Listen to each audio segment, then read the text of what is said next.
আসসালামু আলাইকুম, আমি ডক্টর রাকিব ভুঁইয়া। তো আজকে আমরা আলোচনা করব আইজিএ নেফ্রোপ্যাথিটা নিয়ে। তাহলে আইজিএ নেফ্রোপ্যাথিটা আসলে কি? তো এখানে এই জিনিসটা বুঝতে আমরা প্রথমে জেনে নিই যে আমাদের বডিতে নর্মালি হয় ইমিউন রেসপন্সের কারণে কী তৈরি হয়, হিমোগ্লোবিন এ তৈরি হয়। এবং যখন তার ইমিউন ফাংশন কমপ্লিট হয়ে যায় তখন এই আইজিএগুলো কী করে, এগুলো বডি থেকে ডিস্ট্রয় হয়ে যায় এবং এক্সক্রিট হয়ে যায়। এখন যদি কোনো কারণে এরকম অ্যাবনর্মাল আইজিএ প্রোটিন তৈরি হয় এবং সেগুলো বডিতে থেকে যায়, তখন যে সমস্যাটা হয় সেটাকে আমরা বলি আইজিএ নেফ্রোপ্যাথি। তাহলে জিনিসটা কি, যে abnormal structure IgA in the blood কী হবে, বেড়ে যাবে। অর্থাৎ এই অ্যাবনর্মাল আইজিএ তৈরি করার জন্য হইবে, এখানে হওয়ার ফলে কী হবে, এই আইজিএগুলো বডি থেকে এক্সক্রিট হতে পারবে না, ফলে বডি থেকে হবে এই আইজিএর পরিমাণ বেড়ে যাবে। এবং এই আইজিএগুলো এখন কি অ্যাবনর্মাল, সেই জন্য আমাদের বডি কী হবে, তার এগেনস্টে অ্যান্টিবডি তৈরি করবে। তাহলে antibody produce against abnormal IGA. এখন আইজিএর বিরুদ্ধে যখন অ্যান্টিবডি তৈরি হবে তখন কী হবে, আইজিএ এবং আইজিজি ইমিউন কমপ্লেক্স ফর্মেশন হবে। যেহেতু আইজিএ তৈরি হচ্ছে আইজিএর বিরুদ্ধে, কারণ এগুলো তো অ্যাবনর্মাল আমাদের বডি, তখন এগুলোর বিরুদ্ধে অ্যান্টিবডি তৈরি হবে। কোন অ্যান্টিবডি তৈরি হবে? IgG antibody. তো আইজিএ এবং আইজিজি যখন কমপ্লেক্সটা ফর্মেশন হবে তখন তারা কী করবে, কমপ্লিমেন্ট সিস্টেমকে অ্যাক্টিভেট করবে। এবং কমপ্লিমেন্ট সিস্টেম যখন অ্যাক্টিভেট হবে আমরা জানি, তখন এই কমপ্লিমেন্ট সিস্টেমগুলো আয়সা এগুলো কী হবে, আমাদের টিস্যু যে মেজেনজিয়াল সেল আছে, এই মেজেনজিয়াল সেলে কী করবে, গিয়ে তারা ডিপোজিট হবে এবং ওইখানে তারা এই কমপ্লিমেন্ট পাথওয়েটা অ্যাক্টিভেট করবে এবং ফার্দার যে স্টেপগুলো হবে কী করবে, তারা কমপ্লিমেন্ট 3A কমপ্লিমেন্ট 5 মাধ্যমে ইনফ্লামেশন করবে। কারণ আমরা জানি কমপ্লিমেন্ট 3 এবং কমপ্লিমেন্ট 5 কি ইনফ্লামেটরি কমপ্লিমেন্ট, তারা কী করবে, ইনফ্লামেশন করবে। কোথায়? কিডনির মেসেঞ্জিয়াল সেলে। এবং তারা কী করবে, কমপ্লিমেন্ট পাথের মাধ্যমে মেমব্রেন অ্যাটাক কমপ্লেক্স যে প্রোডাক্টগুলো আছে এগুলো তৈরি করবে। তাহলে তারা কী করবে, আমাদের মেসেঞ্জিয়াল সেলকে কী করবে, অ্যাটাক করবে। তাহলে ইনফ্লামেশন এবং এই মেমব্রেন অ্যাটাক কমপ্লেক্সের ফলে আলটিমেটলি কী হবে, আমাদের গ্লুমেরুলার যে বেসমেন্ট মেমব্রেন সেগুলো কী হবে, ইনফ্লামেশন হবে সেখানে এবং সেখানে ডিস্ট্রাকশন হবে। তাহলে আলটিমেটলি কী হচ্ছে, inflammation and destruction of the glomerular basement membrane. এখন গ্লুমেরুলার বেসমেন্ট মেমব্রেন যদি ইনফ্লামেশন হয় এবং ডিস্ট্রাকশন হয় তাহলে কী সমস্যা হবে? তাহলে দেখো, আমরা যদি আমাদের কিডনির ইয়াটা একটু আঁকার চেষ্টা করি,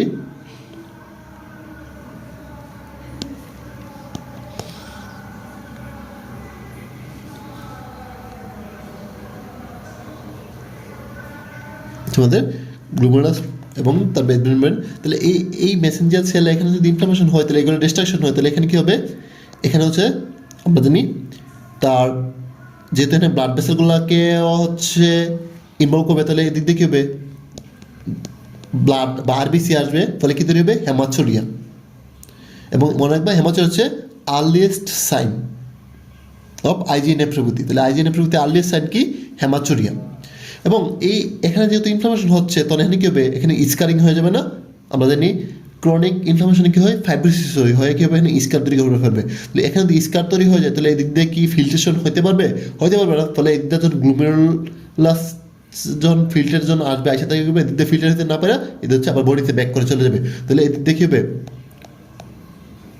ফিল্ট্রেশন কমে যাবে। তাহলে কী ডেভেলপ করবে, অলিগিউরিয়া, অর্থাৎ ইউরিন প্রোডাকশন কমে যাবে। তাহলে অলিগিউরিয়া ডেভেলপ করবে। এবং যেহেতু ফ্লুইড ফিল্টার হতে পারতেছে না, তাহলে ফ্লুইড কী হবে, ওভারলোড হবে, অর্থাৎ বডিতে আবার ব্যাক করে চলে যাবে, সে ইউরিন তৈরি করতে পারতেছে না, ফলে কী হবে, হাইপার টেনশন ডেভেলপ করবে। এবং যেহেতু এখানে স্ট্রাকচার নষ্ট হচ্ছে, তাহলে এদের যে প্রোটিন যার কথা ছিল সেই প্রোটিন কী হবে, প্রোটিন আমরা জানতাম এদিকটা ইউজুয়ালি ফিল্টার্ড হয় না, কিন্তু যেহেতু এখানে বেজমেন্ট সমস্যা, তাহলে এখানে কী হবে, কিছু কিছু পরিমাণ প্রোটিন এদিক দিয়ে চলে আসবে। তাহলে কী হবে, আমরা বলবো মাইটোমোডারেট প্রোটিনিউরিয়া। এবং আলটিমেটলি কী হবে, আমাদের ইনডিস্টেজ রেনাল ডিজিজ অর্থাৎ সিকিউরিটিতে এটা আস্তে আস্তে ডেভেলপ করবে। তাহলে আমরা কি দেখলাম, যে এখানে আমাদের অ্যাবনর্মাল আইজিএ তৈরি হচ্ছে এবং সেগুলো ডিস্ট্রয় হতে পারতেছে না, বডি থেকে এক্সক্রিট হতে পারতেছে না, সেই জন্য আমাদের বডি কী করবে, এই অ্যাবনর্মাল আইজিএর এগেনস্টে কী করবে, আইজিজি অ্যান্টিবডি তৈরি করবে। এবং আইজিএ এবং আইজিজি অ্যান্টিবডির মাধ্যমে কি আলটিমেটলি তারা কমপ্লিমেন্ট সিস্টেমকে অ্যাক্টিভেট করবে এবং কমপ্লিমেন্ট সিস্টেম অ্যাক্টিভেট করার মাধ্যমে তারা কী করবে, আমাদের গ্লুমেরুলার যে বেসমেন্ট মেমব্রেন সেগুলো কী করবে, ইনফ্লামেশন এবং ডিস্ট্রাকশন করবে। ফলে কী ক্লিনিক্যাল আমরা বলবো, হেমাচুরিয়া যে আর্লিয়েস্ট সাইন, তো আমরা বলবো অলিগিউরিয়া, তারপর যদি ফিল্ট্রেশন হইতে পারতেছে না তাহলে বডিতে ফ্লুইডও বলো ওটা সেজন্য আমরা কি বলবো হাইপার টেনশন, এবং আমরা কি বলবো মাইল্ড টু মডারেট প্রোটিনিউরিয়া এবং এন্ড স্টেজ রেনাল ডিজিজ। তাহলে মনে রাখবা এখানে আমরা ক্লু হিসেবে আমরা কী পাবো পরীক্ষাতে হলে বা কোশ্চেনে কী থাকবে হিস্ট্রি অফ করাইজা বা রেসপিরেটরি ইনফেকশন। তাহলে তার কী হবে 2 থেকে 3 দিন একটা রেসপিরেটরি ইনফেকশনের একটা হিস্ট্রি থাকবে।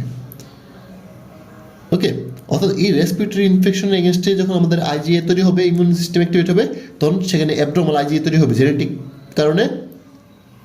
নর্মাল আইজিএর বদলে কী তৈরি হবে অ্যাবনর্মাল আইজিএ তৈরি হবে।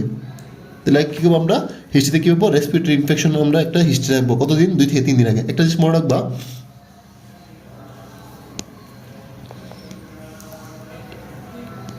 হিস্ট্রিতে যদি রেসপিরেটরি ট্র্যাক্ট ইনফেকশন যদি হিস্ট্রি অফ রেসপিরেটরি ইনফেকশন যদি 2 to 3 উইকস থাকে বা 2 উইকসের একটা হিস্ট্রি থাকে, তো সেটাকে আমি বলি পোস্ট স্ট্রেপ্টোকক্কাস